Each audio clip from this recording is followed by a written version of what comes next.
Hi everybody, Natalie here and Bruce. This is our week and our lesson and what we've chosen to focus on are e-portfolios and project-based learning. They go really well together, that's for sure. And what I wanted to start off with was just sharing some of my personal experience teaching e-portfolios and project-based learning together. So for the last 4 years at Johnson High School, I don't know if I'm supposed to say that in St. Paul. Oh well. I have been one of the only teacher that is in charge of teaching the senior project class, and it's something that I love to do. Um, so I'll just show you a little bit. So at Johnson High School, here's the handbook that I created to go with it.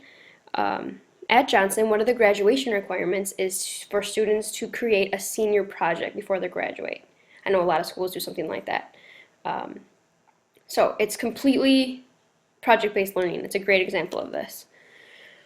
So some details about the project that they need to create is they need to think of something in the community that they create for their project. It's pretty open-ended. As long as it's a new experience for them or something that they have very little experience with and they get a mentor to guide them through from the community, they can do whatever they want. And the possibilities have been endless. And I am so amazed every year by some of the cool projects that people come up with.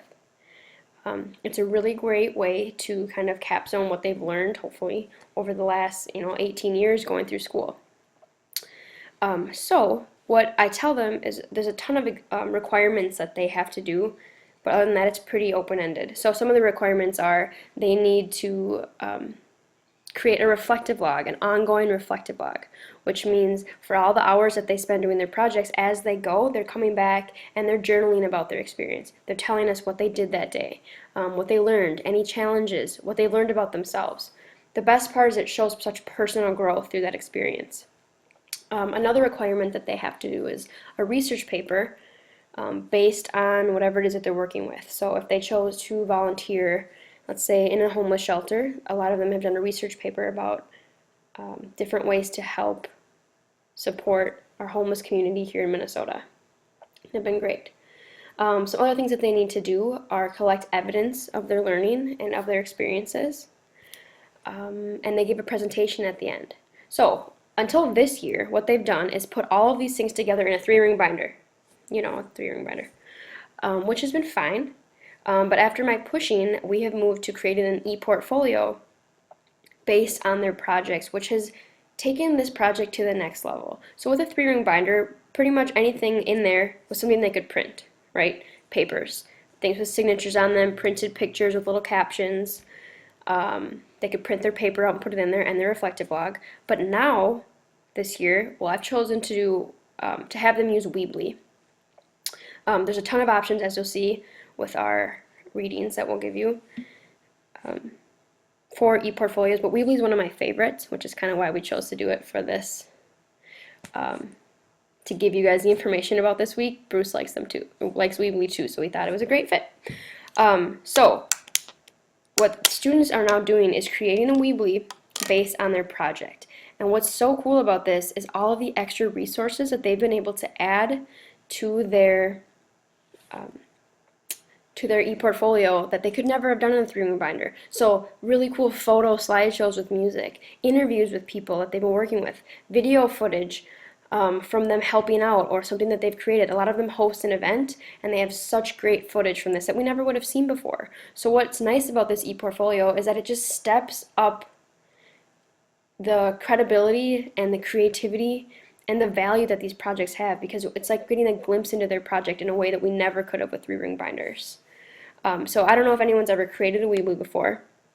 A lot of people have experience with this, but what you can do is create these different tabs up here or on the sides. So what's nice about this is they'll have like an introduction page where they can tell us why they chose their project, any inspiration that they had, kind of like a personal statement. And then they can have the next tab over here would be reflective log, where we can read this whole journal in one piece. And what's awesome about that is the feedback that we can give each other. I can post a comment underneath it. Other people can too. Other students can evaluate this, can give feedback, can have a conversation on there. And students now are so much more comfortable, maybe in my experience, communicating online like this. It echoes a lot of the social media stuff, but it gives a much more comfortable voice to people who are not comfortable sharing in class. So what I loved is the student collaboration on these things. Before you could give one person at a time your 3-ring binder. Now they can share the link with whoever they'd like, and all these people can be giving feedback and experiencing their projects at the same time. It's been awesome. They can put another tab up here for video resources, things that inspired them, footage from their project, a slideshow of their pictures, interviews with people like I was mentioning before. They can have that all on these different tabs. And then a place for a discussion forum about what they've learned. Their research paper can go up there. I can give them feedback. From an instructor's point of view, it's assessing these have been awesome. Before, I got a limited time with this 3-ring binder, and then they would give me a presentation. Now I can go back and access all these things as much as I'd like to. Everything, I don't have to lug a whole thing of portfolios home with me. It's all right here as long as I have the internet. And they've just kind of blown me away this year. I'm so glad we moved to this. So the project-based learning really gets the attention that it deserves through an ePortfolio. It's awesome. All right, so that's enough about my experience, but I just wanted to share that with you because that's why we feel so passionately about this. And I know Bruce works with artists creating portfolios, and he can tell you more about that at some other time. But we both just feel like these are awesome. So for your tasks, well, first of all, we have some readings listed. If you want more information about project-based learning besides my one example, we have an article for you to read. These are not very long, all of these. You should read them all, actually. And then the benefits of ePortfolios beyond what I've just explained. 7 different ways to create them. This is a really great website you can look at. And then more information on assessing them. There are so many different ways to assess an ePortfolio.